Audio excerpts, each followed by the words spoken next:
What's going on, guys? I'm here to start a new series. I'm kind of going to reveal some of my secrets, more or less, on how I like to tune my vehicles. I tried making a tuning guide video years ago, and it was just, I wasn't very good at explaining things then. I've got a little bit better, I think, at explaining things now, so I was kind of going to break this up into a series, kind of show you guys how I kind of operate, what I go through when I like to tune my vehicles.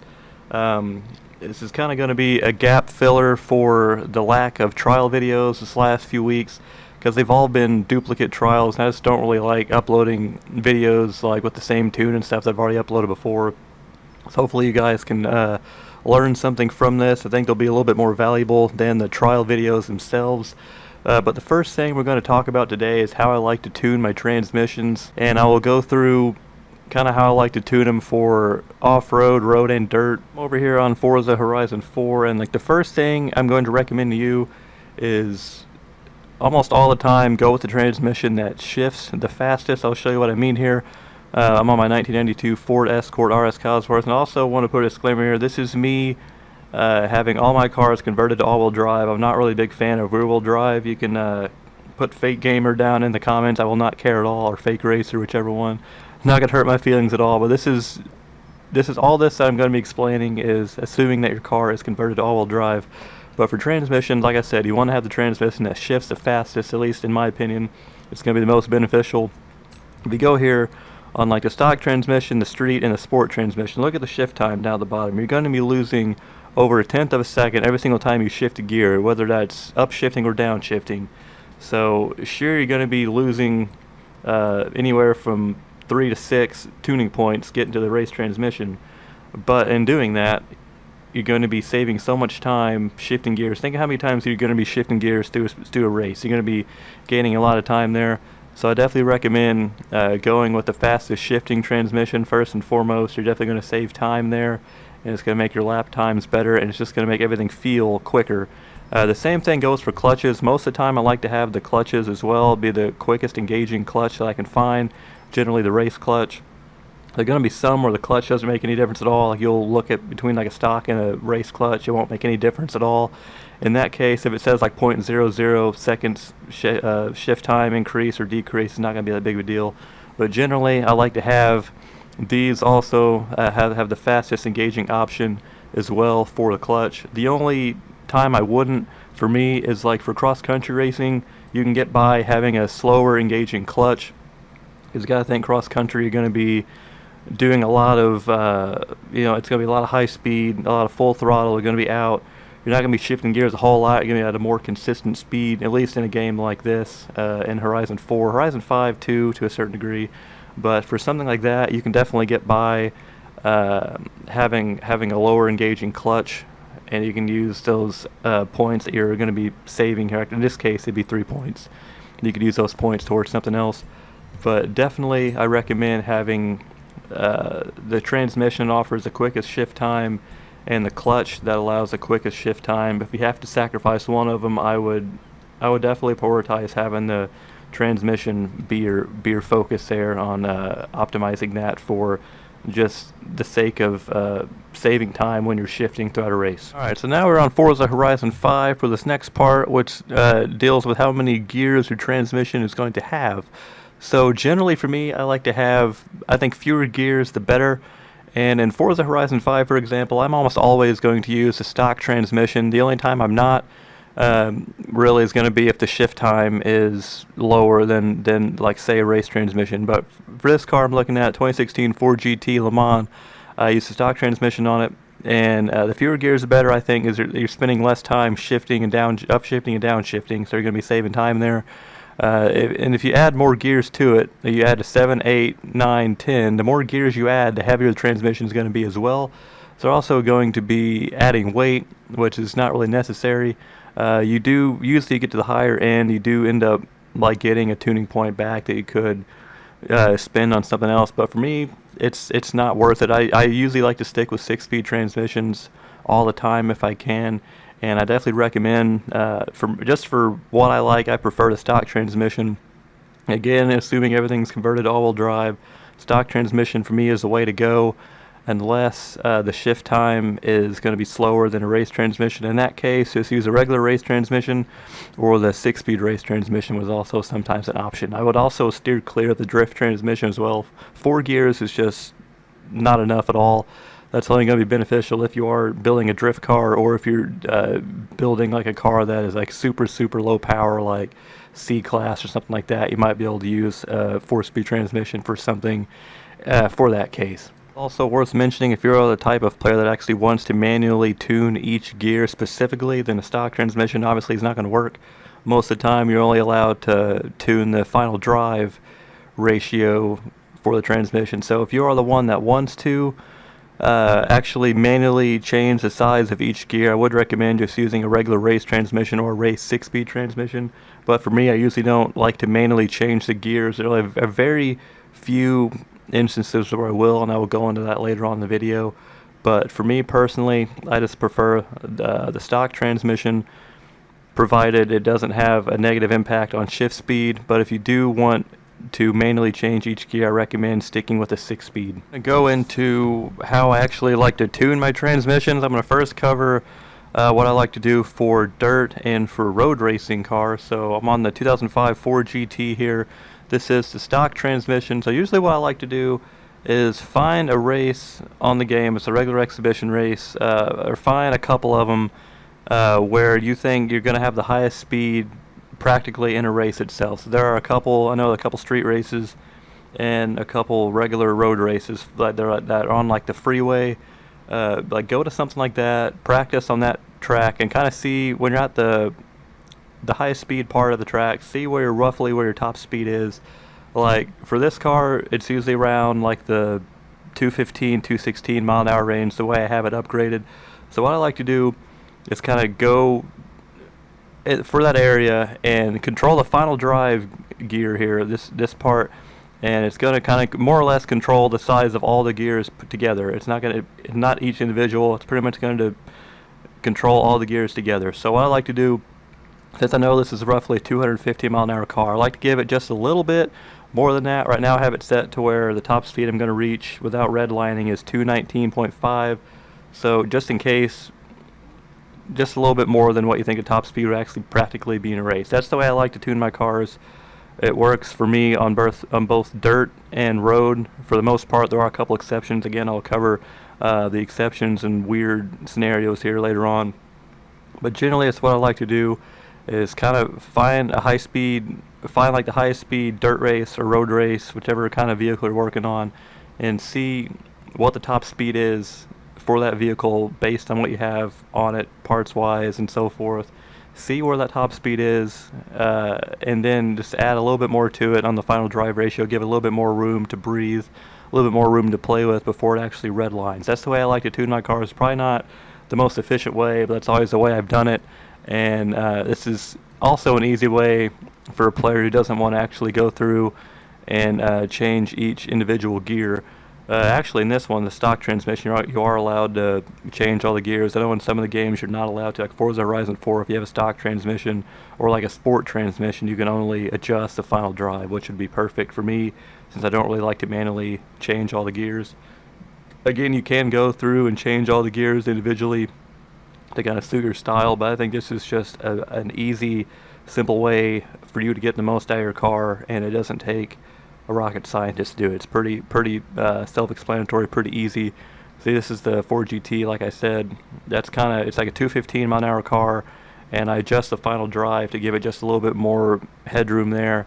I'll go to example of like a dirt racing car here that I like to use. My Ford Fiesta XR2 here, which is one of the most underrated dirt racing cars in Horizon 4 and Horizon 5. So like for this car, I know roughly like top speed wise it's generally around that like 128-ish mile an hour range. So I like to adjust the final drive to give it just a little bit more room past that. So I have it tuned to 132.3. Again, you can kind of adjust it to what suits your preference, but this is generally what works for me. Now, another example I'd like to show and how it kind of differs here is for like cross-country tunes. I don't usually go by that metric of what's the highest speed I can achieve and then kind of go from there. Like for this example, this car here, for example, 1975 Ford Bronco, it doesn't shift very fast at all, and for cross country, like I kind of mentioned before, I like to have, or I can kind of get away with having like a clutch that isn't like the fastest engaging, so you're not going to be wanting to shift a whole lot and losing all the time shifting and losing the time they're actually engaging the gear. So what I like to do for something like this, I have it set to where it's only really going to go to fourth gear. It's going to be mainly in the 1, 2, and 3, gears 1, 2, and 3, and I have it tuned down so low on the final drive that the real downside to having it tuned towards speed on the final drive thing is your launch is not going to be good. But other than that, since you're only going to be utilizing mainly the first 3 gears, your car is not going to be spending a lot of time shifting, especially on like a slower engaging transmission setup like this vehicle has. I want you, and you're going to be doing a lot more wide open racing. It's going to be a lot more high speed. You don't really want to be losing time shifting and all that stuff. So for cross country, I recommend doing something maybe like this. See if it works for you. Kind of try to. This is where I actually do need to either adjust the gears or adjust the final drive ratio quite a bit, to where you're not going to be using all the gears in it. Like for this one, it's a 6-speed stock transmission, but I'm going to be having it where it's only going to be engaging 3 or 4 gears. That way, you're not wasting the time shifting. You're going to be kind of saving time trying to be wide open. And this is actually the race transmission, because again, the stock and the sport transmission, you lose shift time. So this is just regular race transmission, 6-speed. Best option for this vehicle. And since you're going to be doing a lot of wide open racing, have the final drive ratio tuned down. This is just a tip where you're going to be having it again only really reaching 4th gear sometimes, mainly going to be in gears 1, 2, and 3. You're going to be able to maintain decently high RPM for what this engine package and stuff has going for it, and you're not going to be wasting time shifting. So that's how I like to tune my cross country vehicles. This is more so for B class and lower. A class, I kind of like to free it up a little bit and have it to where I'm utilizing more than 4 gears, but it is going to kind of vary on what kind of car you have and so forth. Again, this is not, I guess, the best way to do it. It's just the way I like to tune my transmissions. There's another example of a kind of a niche outlier for how I like to tune my dirt racing cars here. Instead of going by what the top speed is and adjusting it for the forward drive or the final drive and having it slightly above what top speed would normally be, for this vehicle, I found best to kind of get the most out of it. And since it is a little bit of a slower engagement on the transmission and the clutch setup, I like to have this one tuned right around to where it only really gets into the 5th gear.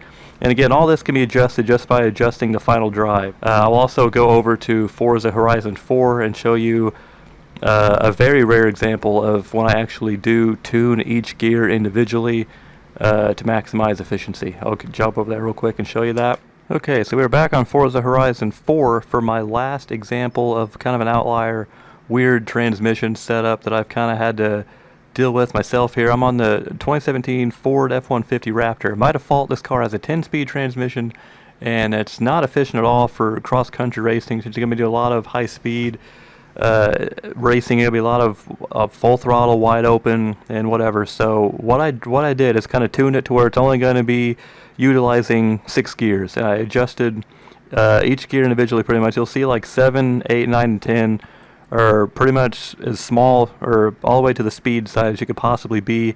They're never going to be engaged, with the exception of like if you're on like the freeway, which is not going to be using this as like a freeway street racer, but on that, in situations like that, it can sometimes get to 7 gears. But if you're in a cross-country race, you are never going to be reaching anything past 6 gear with this particular setup.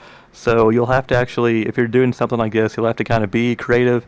I like to have the final drive all the way towards acceleration, and you kind of need to just tune each individual gear and have it gradually decrease in size as it goes down, and to where it only utilizes 5 or 6 gears, or like in this case it'd be 6.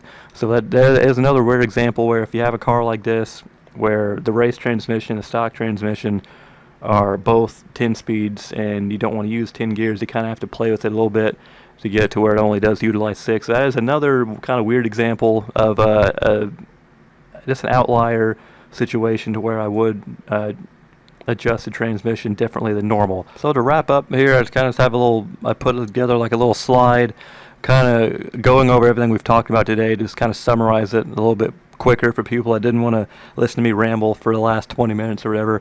So for all-wheel drive transmissions, just my general rule of thumb, I like to go with transmissions that have the fastest engagement time. That's the main priority. So you're not using a sluggish transmission that shifts really slow. You're not going to be wasting time engaging gears. You're going to be saving time using a transmission that's swifter and has a faster engagement time. So I think that's number one priority. Step two is finding a transmission with the less amount of gears. Besides a 4-speed transmission, I think generally anything with a 6-speed gearbox is going to be the best, and most of the time the stock transmission is going to be good enough for the way I like to tune transmissions. The only exception being if you have a stock transmission that is a slower engaging time. So in that case, go with like just a regular race transmission or a 6-speed transmission if you're on Forza Horizon 5. So usually the lesser gears, the better, fastest engagement time. Those are the main priorities, I think, for any kind of racing you're doing in these games. And from there, the way I like to tune my road and dirt cars, I like finding what I think the practical top speed of the vehicle is based on what parts I have on it and so forth. So if you're on if you're doing a road race and you see that your car tops out at 205 miles an hour, I like to adjust the final drive ratio, which pretty much controls all the gears, to be slightly above 205. Just give a little bit more headway from there, and that's generally the way I like to leave it. It's very simple, very straight to the point. You're not doing anything with all the gears in most scenarios. You're just adjusting the final drive to kind of get to where just slightly above what the practical top speed is. That's the way I like to do it. And then for cross country, I like to have it for cross country and for vehicles with slower engaging transmissions. I like to have it just adjust that final drive ratio to where you're not utilizing all 6 gears, to where you're utilizing maybe 4 or 5. That way you're not wasting all the time shifting, but you want to also make it to where you know your car is still maintaining positive speed and RPMs are still high, to where it's not going to be bogging down and getting stuck to where it maybe doesn't have enough momentum to carry up through a gear. So kind of fine tune it from there. That's just the way I like to do it. Again, none of this is the way I'm saying that you need to do it. It's just the way I like to tune my transmissions. I have people all the time ask me how you like to tune this. What's your preference on tuning this? I'm kind of trying to share this here. So hopefully you guys got something out of this video. I know it was a lot of over-explaining things. A lot of it might not make any sense, and there were a few outliers that aren't necessarily 1000% in alignment with this formula here. This is just a general outline of how I like to tune my transmissions. I'm not entirely sure what part I will cover next. I know for certain I want to cover differential because that is a very, very, very important one that I feel like a lot of people don't really put a whole lot of attention towards, so I'll definitely cover that for sure. Whatever video is next, I will see you there, and thanks for your support. And hopefully you guys got something out of this video. If you did, leave a like and look forward to the next one, and I'll see you guys later.